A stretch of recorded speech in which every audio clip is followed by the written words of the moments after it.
Arthur Conan Doyle, creator of Sherlock Holmes and a believer in spiritualism. Yvonne Morton as Miss Reinbold, Houdini's assistant.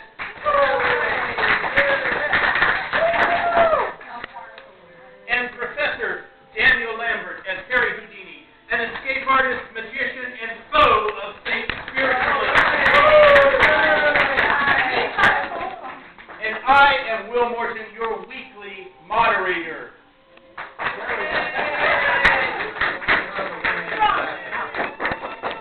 And now, without further ado, the Clouded Crystal.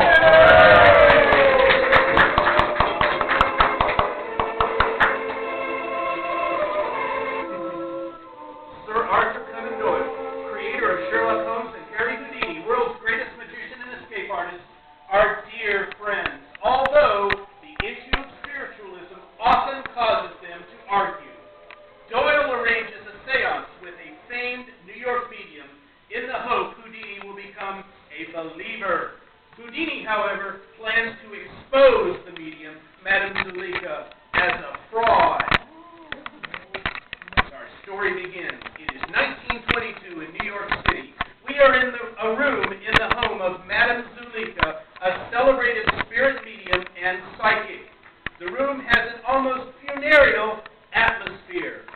Since it is used for a specific purpose, that of making contact with the dead, the furnishings are few, nothing to get in the way of those who have passed, but wish to return. This evening, the room is in near darkness. The crystal casts a reddish glow. It's like an eerie beacon.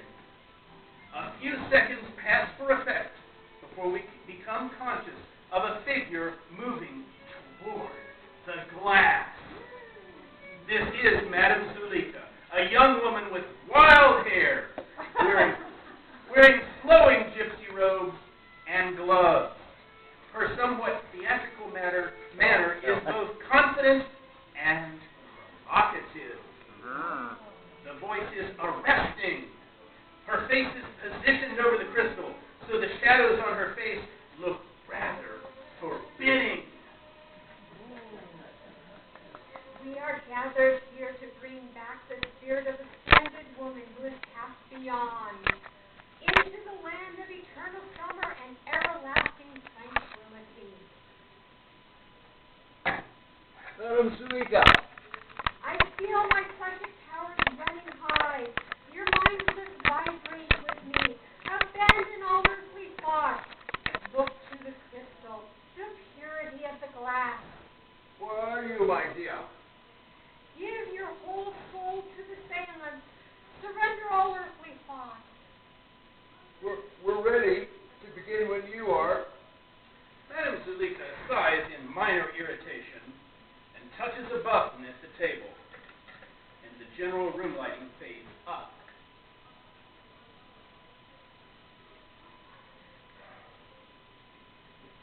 I'm here, Sir Arthur. Sir Arthur Conan Doyle, medical doctor, novelist, historian, social crusader, creator of the modern detective story and of Sherlock Holmes, enters. Beyond middle years, he's an affable individual, every inch a gentleman, kindly and considerate. His once rugged form now seems to possess something of the stuffed bear quality. An avowed spiritualist for the past 5 years, he is quite at home in the world of mediums and psychic research. Oh, there you are, Madame Zuleika. You left us. Just forgive me, Sir Arthur. Before each seance, I find it helps if I can have a few moments to myself with the crystal. I understand. You and my dear wife have much in common. She, too, finds it beneficial to meditate before she attempts any spirit writings. The demands of the other world can be exhausting. Last evening was particularly trying session. I did my best to confront the bereaved widow, but the spirit of his wife was unwilling to return. I awoke this morning with a terrible sense of fatigue and failure. You're too hard on yourself, my dear. I hope I'm not imposing. It was most kind of you to consent to the seance. could hardly deny you your request. I'm sure you're aware that most mediums take a dim view of Houdini. Most mediums are afraid of him, with good reason.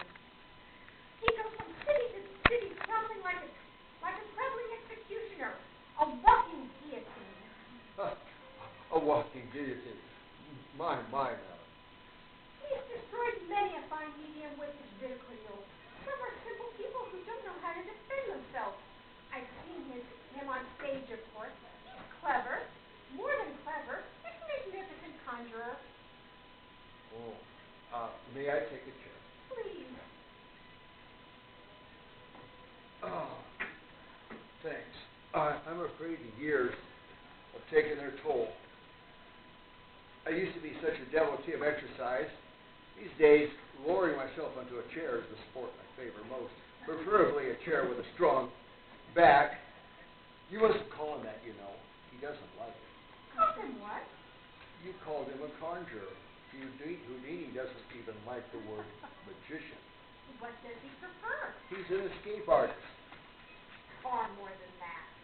I agree. I'm absolutely convinced that Harry Houdini has psychic gifts. He'll deny that. Poor old Sarah Bernhardt, who was also convinced he possessed the power to perform marvels, she wanted him to restore her missing leg. Was he successful? I'm being serious, madam. Naturally, he didn't put a leg where one was missing. A lobster can replace a missing claw, but human beings are not lobsters. You admire him, Sir Arthur. He's courageous, forceful, imaginative. Did you know he once spent over an hour in a submerged coffin? His exploits are always well publicized. I'm fortunate to include him in my circle of dearest friends. Harry Houdini is unique, but in all honesty, I must say he gives himself over to enthusiasm a bit too recklessly. He flares up like a rocket with some scheme or other and then drops back to insanity with a thud. I fear he suffers from depression. He has contempt for our beliefs. Contempt? That is not true. That is why I'm counting on you, Madame Zulika. He wants to be shown the path. These sensational things he writes, they can only do harm. He makes it so difficult to reach non-believers. We must be patient. Will this be the first seance you've attended together? The first, not the last, I trust. He wrote to me in England when he knew Lady Doyle and I would be spending some time in Atlantic City. Specifically, he asked if I would arrange a seance with the American medium I had the greatest faith in. I'm flattered. Then you don't think he wants to subject me to ridicule and scorn? Dear me, no. Those others were fakers, madam. Frauds. They needed to be exposed. Harry convinced me of the need. However, there is no such need here. I am well aware that I am in the presence of a special person, a gifted woman, a true medium. Magic is a low calling. Dear madam, if you go on in this vein, you're likely to set in motion negative vibrations. Perceptive. You mustn't forget that I'm a qualified investigator for the Psychical Research Association. We are here as missionaries. We will convert Houdini. Bravo! Miss Reinbold enters.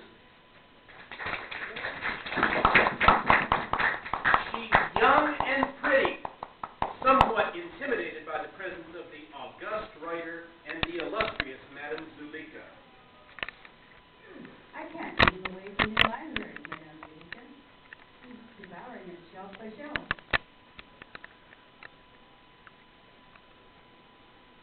Harry's a great reader on the subject. No doubt. I've heard so much about you, Madame. I've never been in a house like this. It's a house like any other, Miss Reinbold. On the outside, maybe. But a whole library devoted to the supernatural? So many rooms? Oriental statuary and Egyptian relics?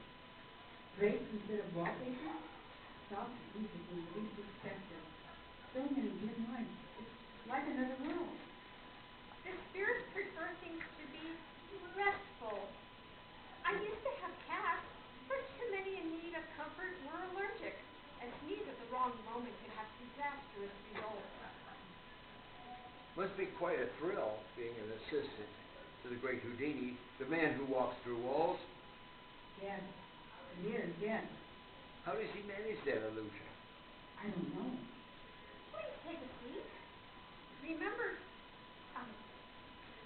you can hardly expect the magician's helper to betray a confidence. Escape artist, my dear. Remember, he's sensitive on that point. How wonderful it must be to be Harry Houdini. You surprise me, Sir Arthur. How so? You sound envious. I suspect I am. In some small way, I'm only a boy at heart. Most men are. I suspect Harry is as well. I know what Sir Arthur means. It's almost as if Houdini's words an ordinary mortal.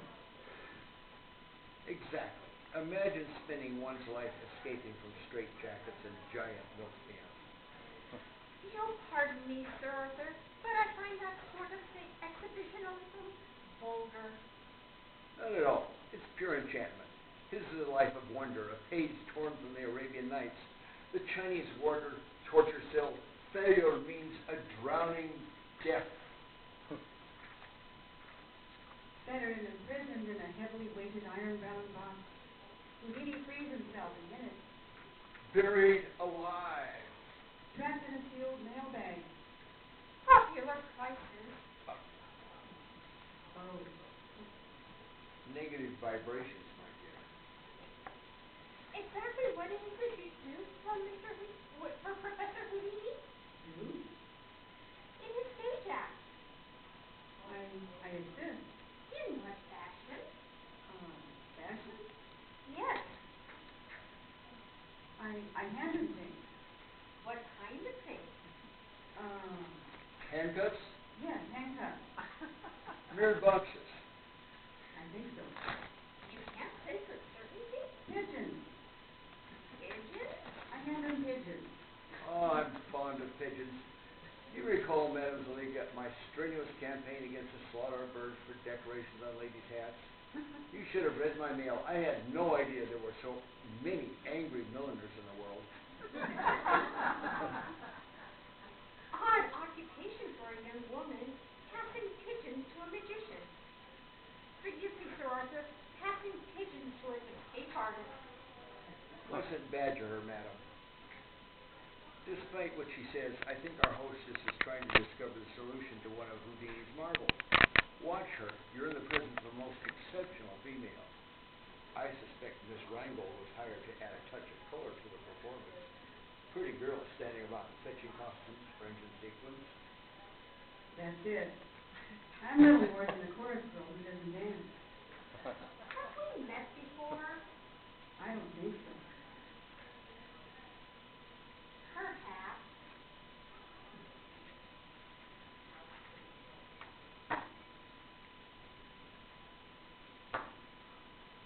I tell you what, I just happen to have a deck of cards. Go ahead, Miss Rheingold. Pick a card, any card. Really, Sir Arthur, You don't approve of card tricks? this is hardly the time. I was under the impression we were here for a serious purpose. You're quite right. Please accept my apology. You'll both excuse me. I must compose my thoughts. I understand.